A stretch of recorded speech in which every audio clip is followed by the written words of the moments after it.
Hello guys, welcome back to my YouTube channel. So in this video, I will tell you how to fix the Google Drive can't download error. So now there is three methods to fix the error.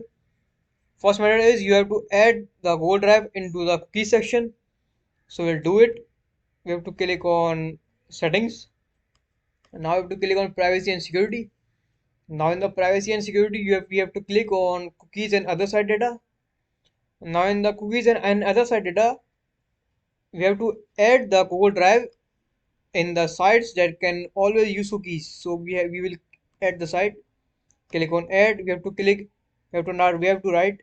Now we have copied the Google Drive URL. We will paste this URL in here. https drive.google.com. We have to click on including third-party cookies on this side. Now we have to click add. The Google Drive site has been added. Now we will click on the download and let's see if this is working or not. So I am downloading this document. Here download.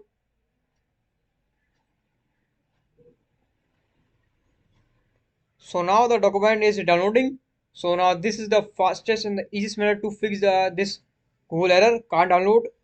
So now the two other methods I will do in my Android mobile. So keep watching.